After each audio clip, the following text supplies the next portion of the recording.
There are three types of dysfunctional families. There's the indifferent family, the family where the children are abandoned, neglected, the parents are absent, self-preoccupied, depressed, selfish, fearful, anxious, etc., etc. Andre Green called it the dead mother.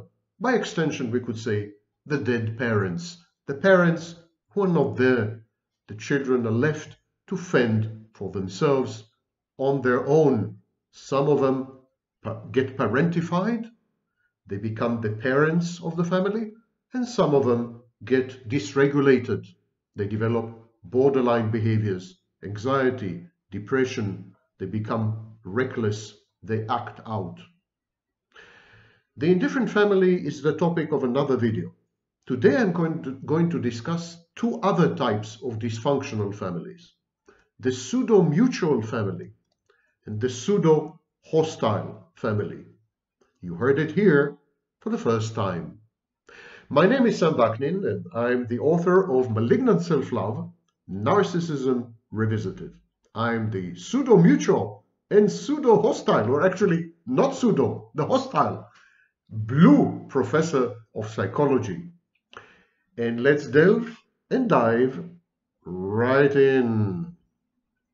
Sometimes you see in clinical practice or in reality families which constantly bicker and argue and fight with each other.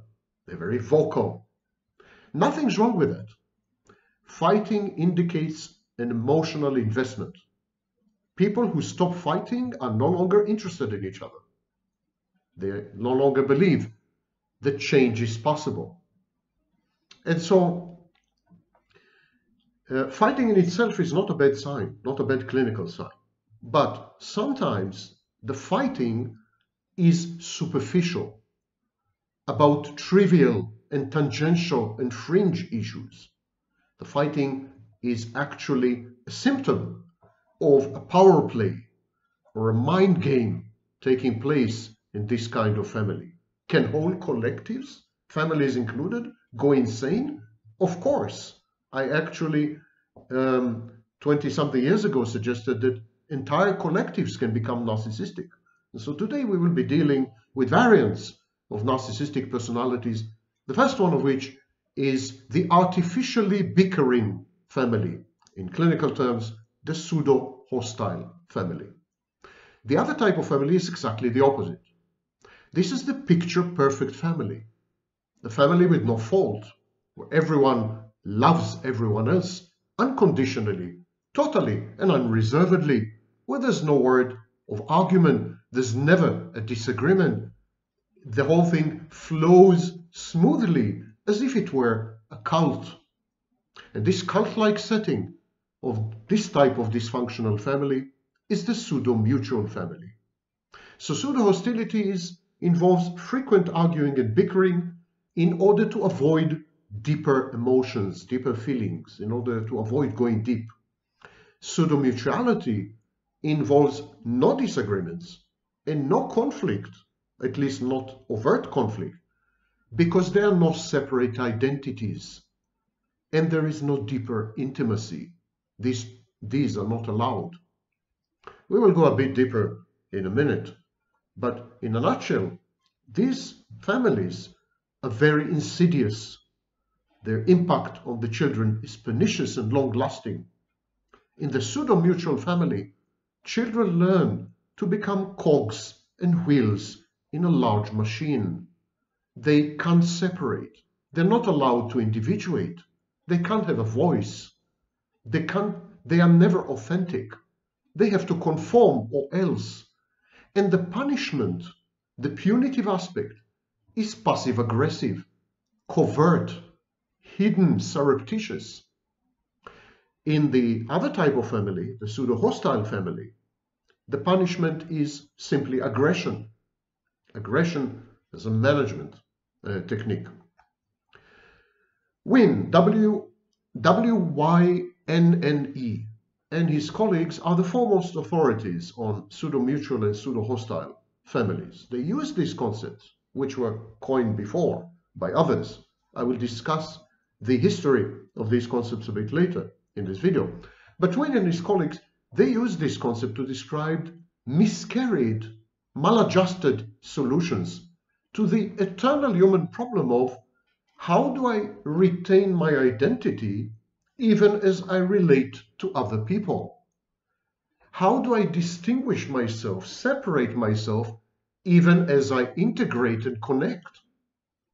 How do I become part of a whole while still maintaining autonomy and agency and self-efficacy? How do I not get absorbed? How do I not disappear? The eternal conundrum between engulfment and abandonment. How do I not get abandoned while at the same time, how do I not get enmeshed or engulfed or subsumed or consumed? The pseudo-hostile and the pseudo-mutual relationship aims to fit together, to bind, at the expense of the self, at the expense of object differentiation of the identities, individuation of the persons involved.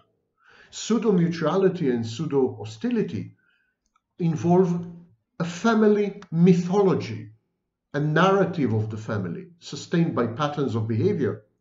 And any deviation from this agreed upon legend of origin, any deviation from accepted habits, which should never be confronted or challenged or undermined, any deviation, any divergence, any disagreement, any hint of rebelliousness, any form of defiance, all these are dangerous within these kind of families.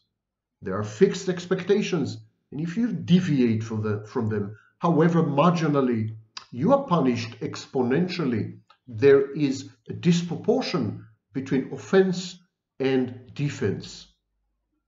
The shared dread, the shared anxiety, the avoidance of interfamilial conflict or separation, they generate a facade of harmony.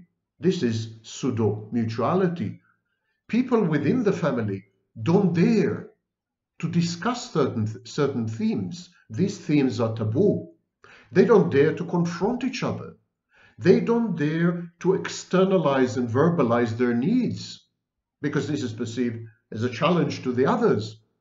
They don't dare to dwell upon the shortcomings and the failings of the family system and try to fix them.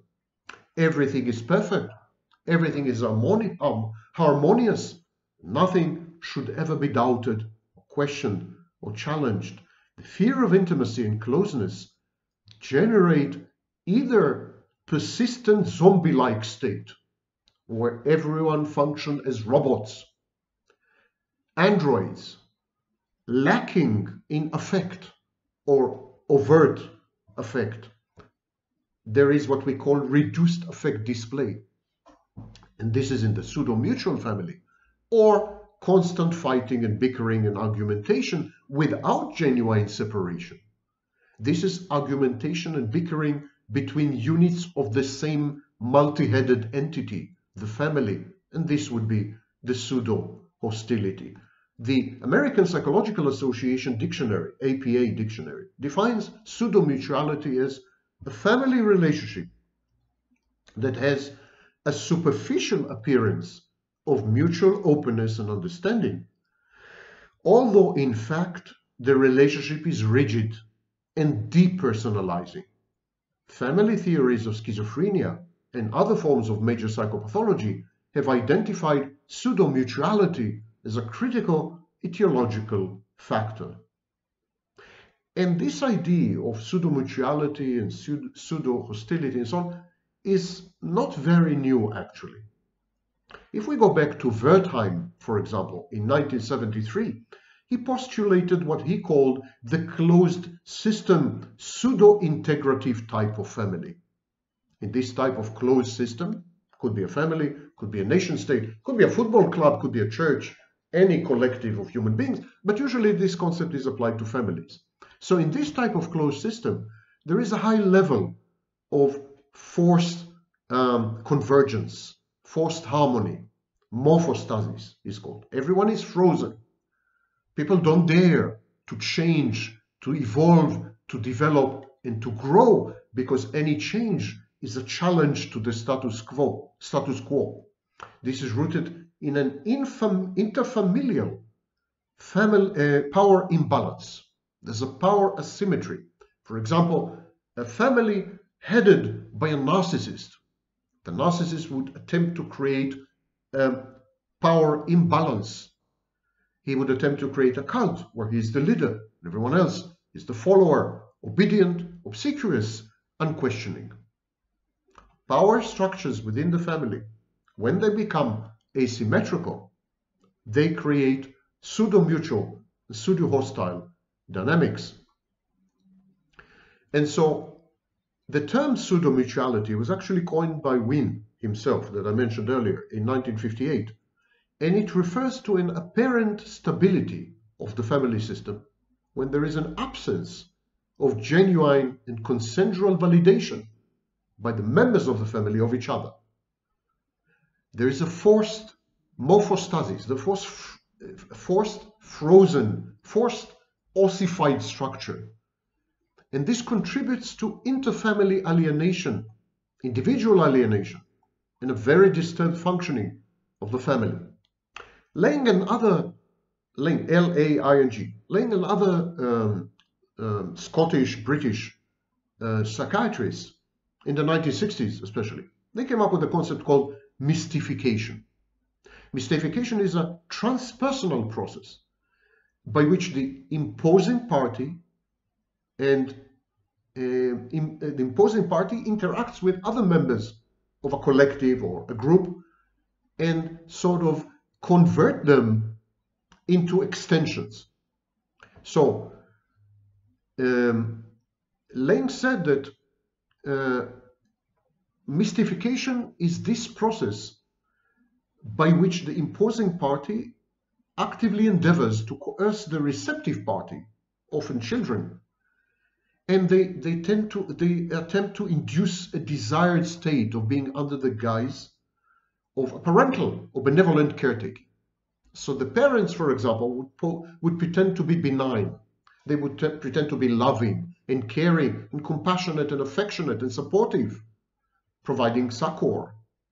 But in reality, the parents would be demanding and harshly critical, passive-aggressively and implicitly, or overtly and explicitly. And they would demand conformity to the T, dotting the I's. They would not agree to any deviation from a very rigid script. The children would be the recipients of this. It is this discrepancy between appearances and substance that creates the pathology in the child. The child is unable to reconcile reality with what he perceives to be the psychodynamic of the situation. The child is like a seismograph. He picks up on the parents', for example, displeasure. He realizes that abuse is forthcoming. He is terrified of being beaten or being chastised. The child is in a constant state of fear and anxiety, but is unable to explain to himself. The child cannot explain to himself, why is he being anxious? Why is he being depressed? Why is he so fearful all the time?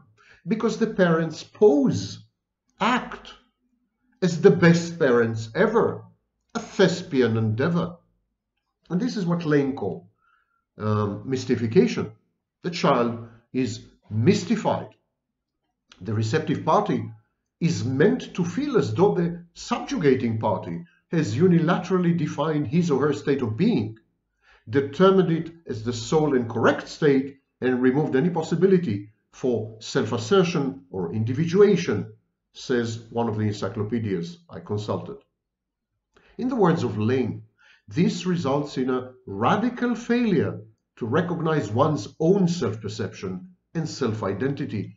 Put differently, this prevents separation, individuation. This subtle messaging, this signaling that goes on, atmospheric, ambient signaling, including efforts at gaslighting, All this create a hallucinatory, delusional space where the child wanders in awe, in desperation, in terror, and in misapprehension and miscomprehension.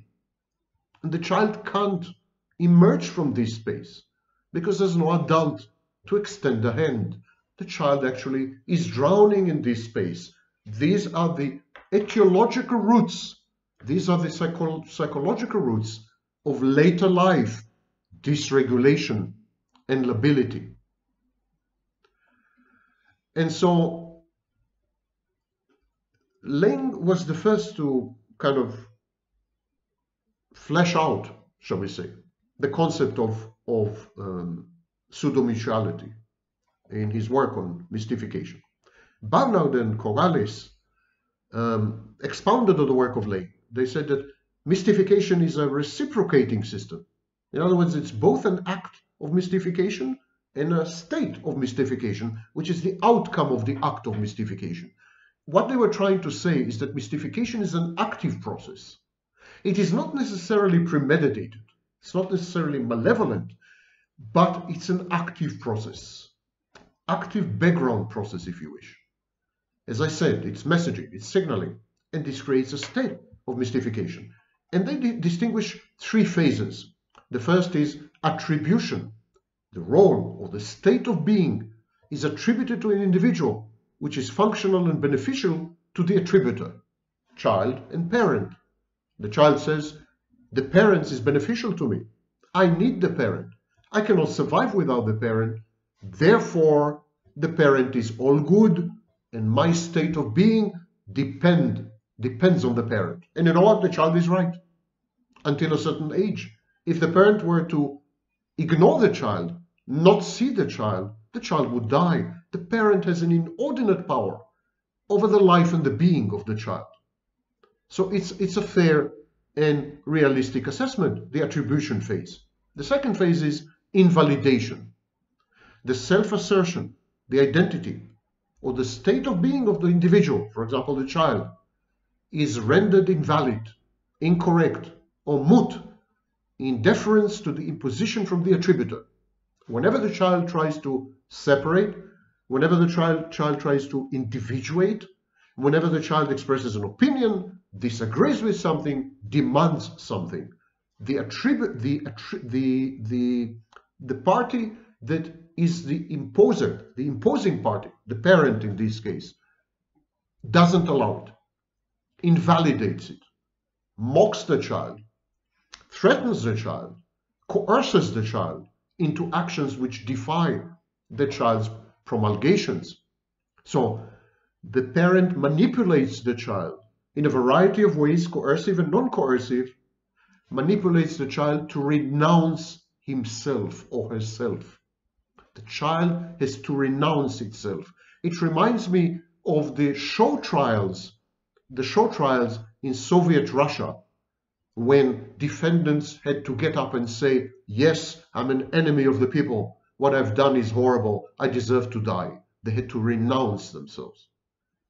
And the third phase, according to Corrales and allies, the third phase is induction, by which the reality and prominence of the imposed state, this imposed state of being, has actively supplanted the will and the self-concept of the inductee, of the individual. In other words, the induction phase is when the child succumbs, the child gives up, depleted, fearful, hopeless and helpless, learned helplessness. Child says, okay, enough.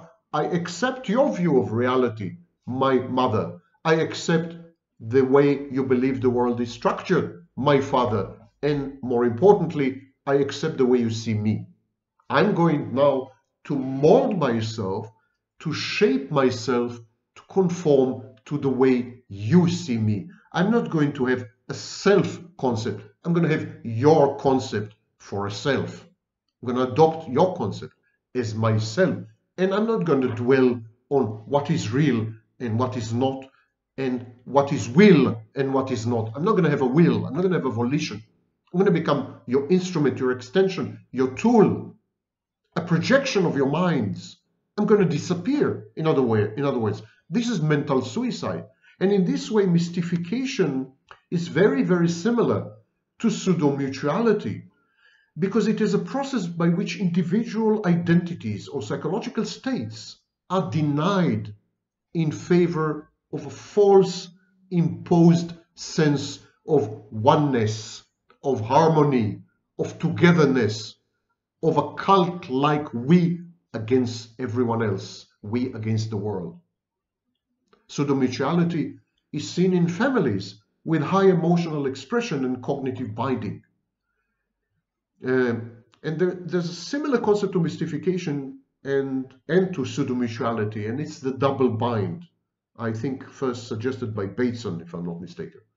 The double bind is a forced situational or emotional contract by which the disempowered individual, for example a child, feels that no matter which option they take, they will lose. There's no good option, no good outcome. It's a lose-lose situation. Mystification and double binds share the control dynamic of a predetermined and constrained reality. Mystification, however, is distinct in that it coerces the child to believe the imposed truth are for his or her benefit. This is the virulence and the insidiousness of the message. The parent is broadcasting, I am doing this for your own good. I love you. That is why I will never allow you to become you. You are such a bad object. You are so inadequate. You're so helpless. You're so deficient that to allow you to become you is to hate you. And I love you, so I will never let you go. I will never let you separate in the individual because you will never cope with life or with reality. You need me for the rest of your life on earth. Otherwise, you will never survive. And so, pseudo-mutuality in family systems, Lyman Wynne, I mentioned him, 1958, 1963, they examined this. They examined the contribution of family relatedness and communication in the development of serious mental illness, such as schizophrenia. They never came up with a single theory. I'm not saying that there's a theory that, could somehow supplant our current understanding of families and modeling and so on, but still it's a very interesting concept. It concerns, because pseudo-mutuality is about authenticity. And it's about authenticity not only in human relationships. It poses the question, how much do we sacrifice just in order to be with others? How much do we deny ourselves? How much do we agree to disappear? How much do we modify ourselves? How much do we consent to not be us, just in order not to be abandoned? Wynne and his colleagues sought to understand the particular patterns of inauthenticity that seem to be present in many families. And during this investigation, that they found that these families often deal with emotions within the family, positive emotions and negative emotions, but they do this in inauthentic ways. These are fake dynamics, or let me put it differently, these are dynamics which are founded on fakery, founded on feigning, on pretending, on acting, on lying, on deceiving, and on cheating. I refer you to work by Goldenberg and Goldenberg, 2012. They discovered distinct patterns of communication with regard to how the family responds to changes and coalitions, relational realignments, splits in the family. How do these families react to disagreements? How do they react to, as I said, coalitions? Mother with son against the father, father with daughter against the mother, children against the parents, and so on. How do these families cope? Well, in healthy families, there's communication, there's consensus building, There's negotiation and compromise. Above all, there's love and acceptance. In these families, pseudo-mutual and especially pseudo-hostile families, the families of the narcissist, the families established by narcissists, and the families that narcissists grew up in these families, it's all about power. It's all about prevailing. It's all about winning. It's a form of competition, mind game. In 1961, Wynne defined alignment as the perception or experience of two or more persons that they are joined together in a common endeavor, interest, attitude, or set of values. Now this, of course, this coherence, this cohesion of the unit, this collective is a positive thing. And it also creates positive dynamics. When you're in a group with someone and you have a common goal or common attitude, the same values or whatever, you feel good about yourself and you feel good about that other person and you feel good about your togetherness. These are positive things. And splits are the opposite. That's the experience of opposition, difference, or estrangement associated with negative feelings. But both these dynamics occur autonomously in families. It's inevitable. Put three people together and you have two political parties.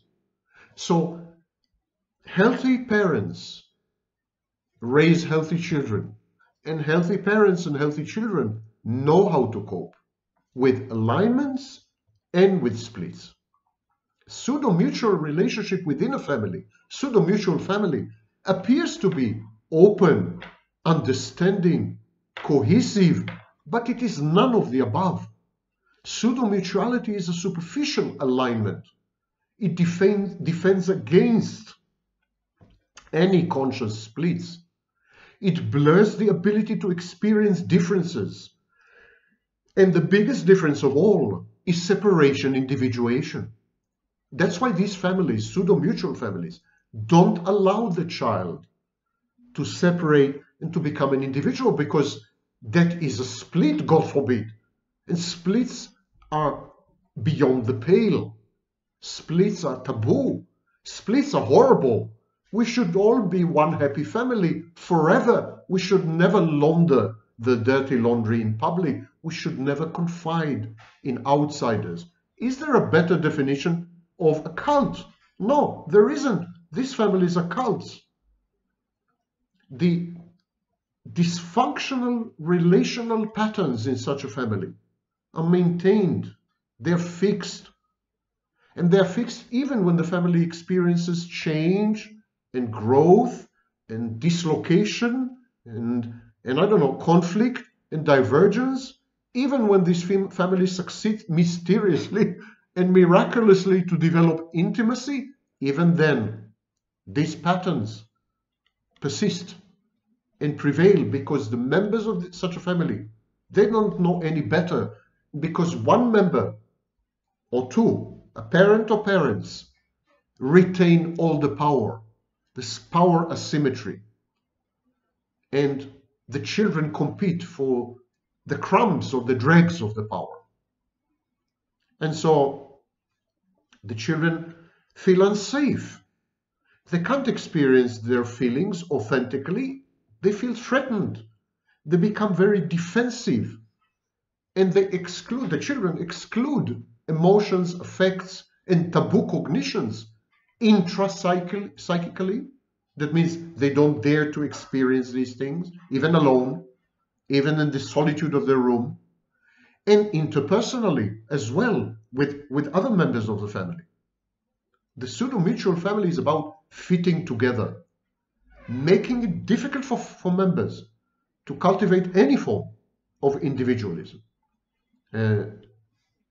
Members of such families, for example, are terrified to have relationships outside the family. This is perceived as betrayal.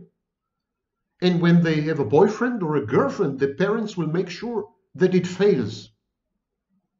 They will, I don't know, criticize the boyfriend, demean and denigrate the girlfriend. They would cast the whole thing as a form of abandonment or betrayal. I have sacrificed my life for you. You are ungrateful. growth within the person and the relationship is thwarted in such systems. Individuals who grow up in this pseudo-emotional climate of the pseudo-mutual family, they don't develop a strong sense of self-identity, and they can't differentiate, even in terms of gender or sexuality. Everything, every difference, every individuality is perceived as a threat to the family unit. Wynne concluded that a focus on the family's alignments and splits provides illuminating diagnostic information about the health of a family and the health of individuals. Paying attention to how a family organizes around and responds to alignments and splits provides a therapist with many possible avenues of therapeutic intervention. And so this is the psychological background. Of course, children in such families are enmeshed. There's a lot of emotional incest.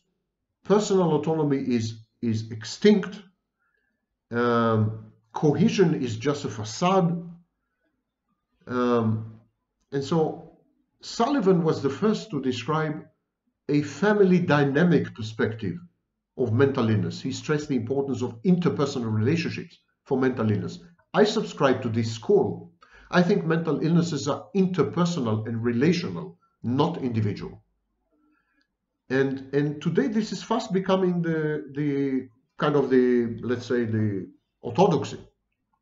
Alanen, who is a scholar, A-L-A-N-E-N, he says that possessive traits can be found in mothers of children with mental illness based on, as I mentioned before, developed the concept of a double bind. Lidz, L-I-D-Z, said that the family is schismatic or skewed when the child is mentally ill. There's a constant hostility in the family, and the parents don't constitute adequate sexual identification objects for the children. Children can't emulate these parents. They're terrified of them. They hate them. They resent them, actually. But they can't allow themselves, the child cannot allow himself or herself to consciously experience hate towards the parent. It's very threatening, so she begins to hate herself. The egos of these children are underdeveloped. That's why they become narcissists. They're easily broken down, these egos, by anything forbidden, sexual, sex, aggression. Pseudo-mutuality and pseudo-hostility are rigid interactional systems. They're not flexible, they're not open to modification, they're not reactive to environmental cues and inputs or stimuli. Part of the feelings are denied. They're isolated from consciousness. Children learn to deny their feelings and themselves. Stirlin, S-T-I-E-R-L-I-N, Stirlin developed a family dynamic theory that encompasses many of these things that I mentioned. According to Stirlin, individuation is a fundamental process in normal development, but it is hindered by affective, cognitive, or moral binding in the family. And the family tells you that's the only right way to emote, it's the only right way to think, and it's the only right set of values, and you are not at liberty to question them, to doubt them, to undermine them, to challenge them. You're not at liberty to be you. You are just a recipient, tabula rasa. You're a blank slate, and you're a recipient. You're gonna become what we tell you to become. If we want your opinion, we will give it to you. These families, even when they delegate, when they can't, when members of the family tell the child, we trust you, okay? We trust you with a task. We trust you with an assignment. Even then, the child is a servant. The child is expected to be subservient. He becomes a people pleaser. He becomes parentified. Even when there is delegation in such families, the child performs services for other family members. And this creates in the child internal conflicts. And from generation to generation, there are studies that show that this is multi-generational. Binding, delegating, double bind, negative family relationships are hypothesized as active agents for many mental illnesses. This is especially true in narcissistic families. Narcissistic families are founded on these imbalances, on these discrepancies, on these unspoken, unthought knowns, on these unspoken truths. The narcissist holds all the power and the control, and everyone else is a kind of enabler. Everyone else relegates responsibility to the narcissist. Everyone else becomes brain dead, zombified. Mother and father often interchange roles depending on the situation, but they both subscribe to a narcissistic creed. And so these kind of families, narcissistic families, give the children, allocate to the children roles. I mentioned them in my previous videos. And the children gradually begin to perceive themselves as, in a way, survivors. There's a lack of boundaries. There's emotional manipulation. There's harmful conflict. There's rigid enmeshment. And it's very, very effective. It's very effective because of this cult mentality, because of the generalized idea that the world is dangerous and hostile and we need to stick together in order to survive. This is a general introduction to pseudo-humility and pseudo-hostility. I'll have a lot more to say in the future, applying these concepts to families that generate narcissistic children, borderline children, and psychopathic children. I can't hope that you have enjoyed this because it's not enjoyable, but if you have any questions or if you want to describe your case with your own family, feel free to comment. I promise not to delete more than 9 out of 10 comments.